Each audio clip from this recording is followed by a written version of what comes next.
मैं जा रहा हूँ। I am going. अरे का ब्यासी का पढ़ता रहो? इंग्लिश स्पीकिंग कोर्स कर रहे हैं, नहीं मालूम है? जेकरा खातिर पढ़ता रहू तो शादी क के ससुरा गई। क्या बात करते रे, ऐसा नहीं हो सकता है। तो अब तो इंग्लिश पढ़े आवता नु, तनी मैसेजवा खोल के देख तो का लिखल है बिया। रुक, पूछू बेबी। ओ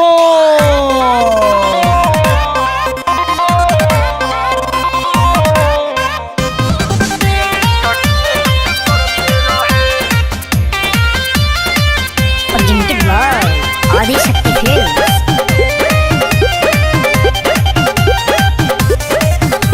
वो लव लव लिखत रही, हम लिव लिव पढ़त रहे।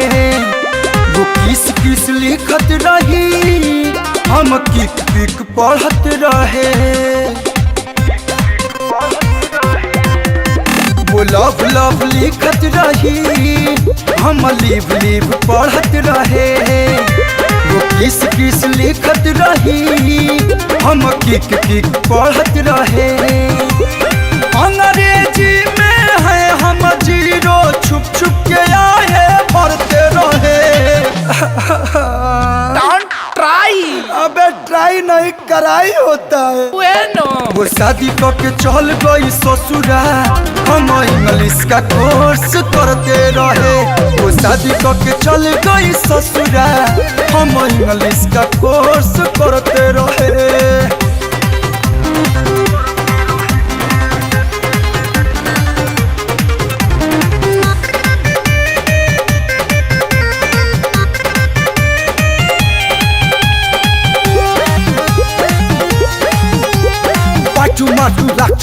अरे डिप्रेशन में जा रहा है।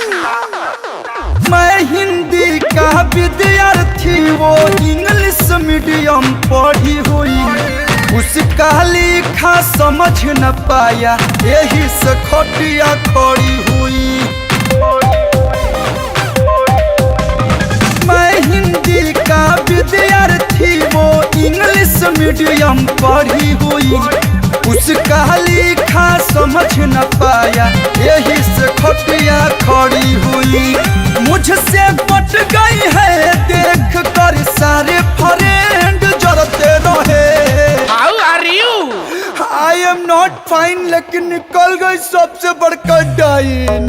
वो शादी करके चल गई ससुरा, हम इंग्लिश का कोर्स करते रहे।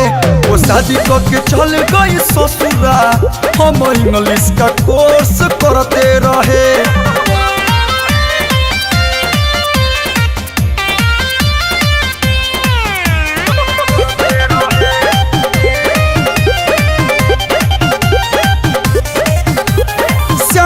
देहाती को पाकर वो सुना है बहुत खुश है। आंसू का भाई पलू दीवाना आज भी मायूस है। श्याम देहाती को पाकर वो सुना है बहुत खुश है। आंसू का भाई पलू दीवाना आज भी मायूस है। उसके टेंशन में सर का बाल धीरे धीरे झड़ते रहे। सीज happy but I am very sad. वो शादी करके चल गई ससुरा, हम इंग्लिश का कोर्स करते रहे। वो मैरिज करके गुंटू ससुरा, हम इंग्लिश का कोर्स करते रहे।